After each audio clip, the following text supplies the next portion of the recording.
Olá jovem, está começando mais um Falando de Parapente. Hoje eu vou falar sobre como saber a direção e a velocidade do vento por observação. Tá? Eu vou pedir para você se inscrever no canal, deixar seu joinha, compartilhar esse vídeo, ativar o sininho. E vou pedir também para você me seguir lá no Instagram, Ricardo Kess, tá bom? Também tem Falando de Parapente no Facebook, adiciona lá, tá?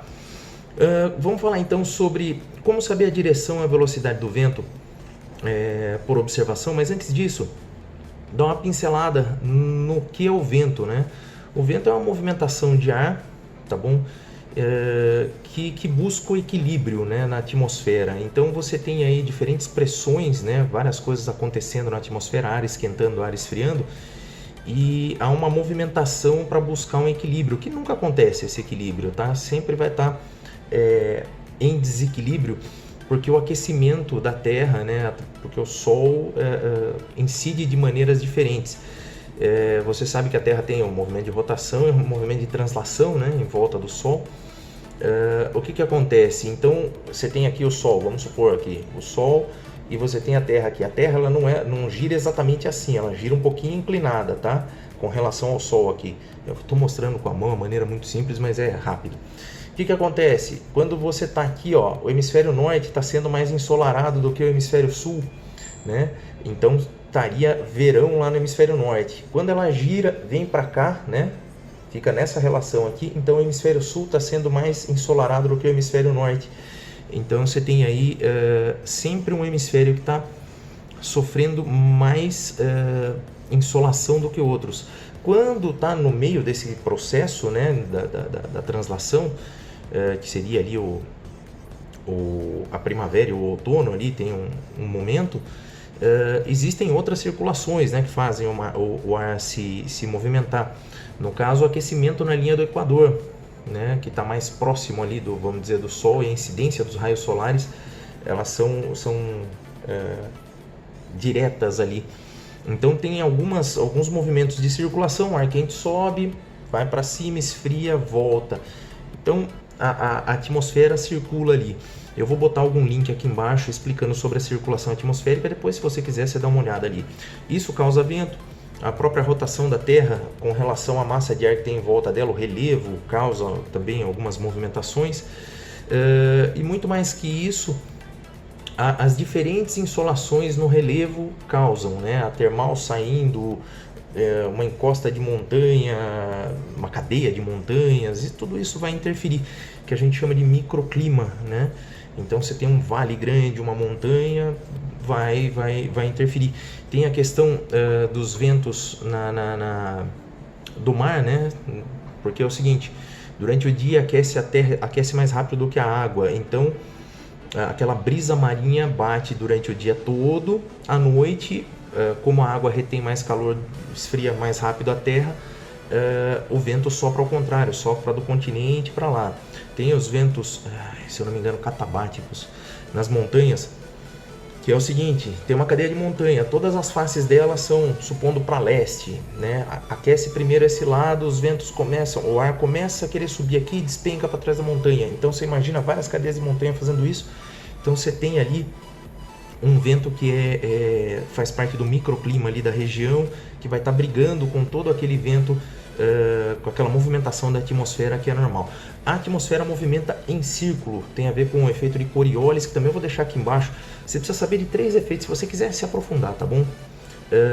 Você precisa ouvir falar pelo menos de 3 pessoas, Coriolis, Bernoulli e Venturi. São 3 coisas, são 3 cientistas que descobriram algumas coisas aí que são importantes pra gente. Então eu vou deixar os links aqui embaixo também, se você quiser se aprofundar e ler um pouco sobre isso, tem ali também algumas explicações. O importante pra gente é saber que em meteorologia a gente não fala para onde o vento está indo, então é sempre da onde o vento está vindo. Então, por exemplo, o vento está vindo aqui, né, nessa posição, de cima para baixo, no caso, norte, está vindo na direção. Então, sempre da direção da onde o vento está vindo para onde ele está indo. A gente não fala que o vento está indo para sul, fala não, o vento está de sul, não está de sul, ele está de norte, é da onde ele vem e não para onde ele vai, tá? Então eu vou trazer aqui, vou colocar aí agora um quadrozinho, uma explicação rápida de como ver o vento e a velocidade dele com uma biruta. tá? Quase toda rampa tem uma biruta, então vai essa explicação. Então, vamos lá, ó. Como ler a velocidade do vento com uma biruta? Além da direção, óbvio que você sabe como é que você vê, dá para ver também a velocidade do vento através do quanto a biruta está inflada, tá ok? Então, a diferença de uma para outra aqui nessa ilustração, que aliás eu achei na internet ótima, é de 3 nós. 3 nós dá aproximadamente 5 km por hora. Então você vai ter aqui, ó, quando inflada a primeira parte da biruta, tá vendo a setinha mostrando aqui? Nós vamos ter aí provavelmente, né, algo aproximado a 3 nós, 5,5 km por hora, tá? Encheu a segunda parte dela, né? Seriam 6 nós, 11 por hora. A terceira parte seria 9 nós, 16 km por hora. Quando falta só um pouquinho para se inflar aqui, seria 12 nós, aproximadamente 22 km por hora. E ela totalmente inflada é algo em torno de 15 nós ou 27, 30 km por hora. Então, pro voo isso é sensacional. Esse instrumento toda rampa deve ter uma biruta, né? Ou deveria ter uma biruta, porque ela mostra muito bem tanto a direção do vento quanto a velocidade. Basta você ter essa percepção, né? Esse conhecimento aqui dessa inclinação dela, né? Então a primeira parte cheia 5, a segunda parte 10 mais ou menos, a terceira parte uns 15, a quarta parte em torno de 20 por hora e a quinta parte ela toda cheia por volta aí de 25, 30 km por hora. Muito bem, quase toda rampa tem uma biruta, então dá pra gente fazer essa leitura através da biruta. Mas muitas vezes ou a rampa não tem biruta ou você está fazendo um cross e você precisa saber a direção do vento para pousar, né? Ou você está voando mesmo e quer saber a direção do vento, não tem visibilidade da biruta e tem saber onde está a direção do vento. Se você tem um aparelho ali GPS, ele vai estar te indicando a velocidade do vento e a direção do vento. Mas muitas vezes você não vai ter que fazer isso por observação, tá? Como é que você pode fazer isso? Bom, primeira coisa é vegetação. É árvore, é coqueiro, é eucalipto. O coqueiro é bom porque ele é molinho, então ele está sempre na direção do vento, tá? Os eucaliptos balançam mais, mas ele indica também a velocidade, porque a folha do coqueiro ela é mais, do coqueiro do eucalipto ela é mais escura em cima e mais clara embaixo. Então, quando está balançando e está tudo verdinho escuro, tá fraco o vento. Começou a aparecer uns verdinhos claros ali, significa que está mais forte o vento. Então requer um pouco mais de atenção. Outra coisa que você pode observar é com relação à idade das árvores. São árvores antigas, galhos grossos, estão balançando, o vento está forte. Se são árvores mais novas, estão envergando ali, um ventinho mais fraco, porque consegue mexer com uma árvore mais nova, né? Com uma árvore que enverga mais, vamos dizer assim. Isso tudo que eu estou falando para você é para você ir observando, tá bom? Porque por mais que a gente saiba disso, né? Muitas vezes a gente não presta atenção nessas coisas. Outra coisa que durante o voo você consegue ver a questão do vento é o lago, ou se não a superfície do mar. O lago ele tende a ficar crespo, né? Na parte que está em sotavento, na parte que o vento está soprando. Então você tem uma área aqui na borda do lago que vai estar mansa e o restante vai estar muito serrilhado. Ali está indicando a direção do vento, tá? Ele sopra nessa direção. E conforme, se você começar a ver coisinhas brancas na água, né, que é como se fossem micro-ondas ali, né, significa que o vento está muito forte. Então, com um lago, né, você olhando por cima de um lago, você consegue também ver a velocidade do vento. Tem que ficar atento a isso, porque é uma boa referência, tá bom? Tem umas teorias que falam também que os bois pastando, né? Existem estudos que falam que os bois pastam, na maioria das vezes, virado para o norte. Mas algumas vezes a gente pode observar bois, eles não costumam pastar com o bumbum virado para o vento, eles pastam contra o vento. Então existe, não sei se porque espirraria xixi se ele fizer xixi, ou se é por causa da poeira do mato que ele come, que pode entrar no olho, sei lá.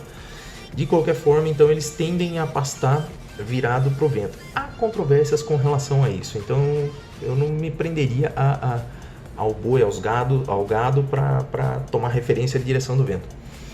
Fumaça é uma coisa meio óbvia, né? Ela vai estar na direção do vento, você vai ter a noção de direção do vento. Enquanto você está voando ou antes de decolar, olhou uma fumaça, você vê. Agora, dá para saber a velocidade, quer dizer, pelo menos ter uma noção de velocidade conforme a inclinação dela, né? A inclinação dela vai determinar se está muito forte o vento ou se está mais fraco. O que mais? Nuvens, o alinhamento das nuvens, né? Tem dia que forma cloud street e as nuvens mostram direitinho para a gente a direção do vento. Então é outra coisa a ser observada para você saber o que está rolando ali na hora. Outra coisa também é poeira. Você está voando, você está meio perdido ali, não sabe qual que é a direção do vento. Pô, eu tenho que achar Estou aqui olhando um pouso, achei o pouso, mas aí, qual que é a direção do vento? De repente tem um carro andando ali numa estrada de terra e está levantando um poeirão. Vai tombar para o lado do vento. Então você vai saber a direção do vento e também a velocidade do vento com relação a essa poeira que está sendo levantada por esse carro. Então, tem algumas coisas aí que você pode olhar e podem te ajudar a determinar essa direção do vento. Outra coisa também, na rampa, eu não sei qual é a direção do vento agora, não tem biruta aqui na minha rampa, é um lugar que a gente não colocou nada. O que você pode fazer? Pegar lá um punhado de mato seco, jogar para cima, você vai ver mais ou menos a direção do vento, velocidade do vento também. E ali dá para você ver até em metros por segundo, né? Jogou, percorreu ali um tanto. Outra coisa para saber a direção do vento, e essa é mais simples ainda, você inflou a vela. Se você tiver meio lateralizado, ela vai virar na direção do vento, tá? Então às vezes você acha que está de frente e de repente você inflou, ela vai um pouquinho para o lado. Então é ali que está o vento, porque ela é feita para buscar a incidência do vento. Então sua vela vai estar sempre ali. Quando você inflar, ela vai buscar a direção do vento. Então, a grosso modo, eu acho que eu dei várias dicas aqui de como é que a gente pode, por observação, achar a direção e a velocidade do vento. É claro que tudo isso é muito aproximado e vai muito da sua vivência, da sua observação, de como você enxerga as coisas. Se você tiver mais alguma dica, né, eu vou pedir para você deixar aqui nos comentários, né, para as pessoas que entrarem aqui também verem, né, mais algumas dicas aí de como é essa coisa aí, de como conseguir ver a direção e a velocidade do vento. Tá certo? Espero que esse vídeo aqui tenha te ajudado de alguma forma, tenha trazido alguma coisa que você não sabia, né? E eu vou pedir mais uma vez então para você me seguir lá no Insta. Vou pedir para você compartilhar esse vídeo, deixar um joinha e também se inscrever no canal se não é inscrito e também ativar o sininho. É tanta coisa para lembrar, né? Mas é isso aí. Gente, agradeço a audiência de você e eu volto depois então falando de parapente. Valeu!